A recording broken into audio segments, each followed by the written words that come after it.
আপনি আজ নাস্তায় কি খাবেন? কোথায় যাবেন? কাকে ফোন দেবেন? এসব কি আপনি ঠিক করছেন নাকি আপনার ব্রেইন আপনাকে চালাচ্ছে?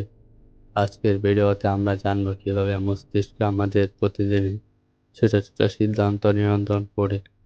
পার্ট 1, ব্রেইনের সিদ্ধান্ত কেন্দ্র। আপনার সিদ্ধান্ত গঠনে কাজ করে মূলত ৩টি অংশ।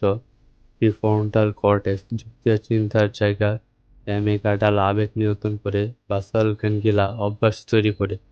যখন আপনি নতুন কিছু ভাবেন, প্রিফ্রন্টাল কর্টেক্স কাজ করে, কিন্তু ভয় বা ভালোবাসার মতো আবেগের সিদ্ধান্ত আসে অ্যামিগডালা থেকে। পার্ট 2, অবচেতন মন। গবেষণায় দেখা গেছে 95% সিদ্ধান্ত আমরা নিই অবচেতনভাবে। উদাহরণ, আপনি কাউকে দেখে সঙ্গে সঙ্গে অপছন্দ করলেন, কারণ আপনার মস্তিষ্ক অতীত অভিজ্ঞতা মনে করিয়ে দেয় যদিও আপনি সেটা বুঝতে পারেন না। Part 3, choice illusion. আপনি ভাবছেন আপনি সিদ্ধান্ত নিচ্ছেন, কিন্তু সত্য বলে ব্রেন আপনার জন্য কিছু সীমিত অপশন বানিয়ে দেয়।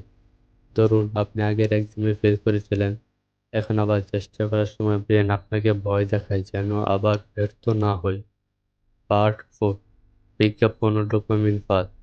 কেন আপনি বারবার একই ব্র্যান্ডের প্রোডাক্ট কিনেন? কারণ বিজ্ঞাপন মস্তিষ্কের ডোপামিন রিওয়ার্ড সিস্টেমে কাজ করে।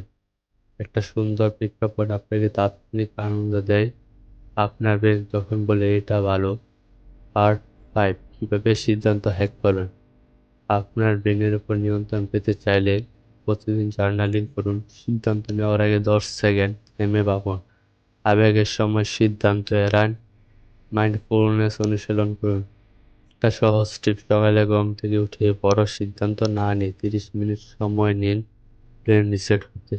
আপনি যে সিদ্ধান্ত নিচ্ছেন তার মূল কন্ট্রোল আপনার ব্রেনের ভেতর। নিজেকে না জানুন, নিজের ব্রেনের ভাষা বোঝুন, তাহলে আপনি হইবেন নিজের জীবনের সত্যিকারের নিয়ন্ত্রণ। এই ভিডিও যদি আপনার ভালো লেগে থাকে তাহলে এখনই দ্য মাইন্ড ল্যাব সাবস্ক্রাইব করুন। কমেন্টে লিখুন আপনি সিদ্ধান্ত নেন যুক্তি দিয়ে নাকি আবেগ দিয়ে।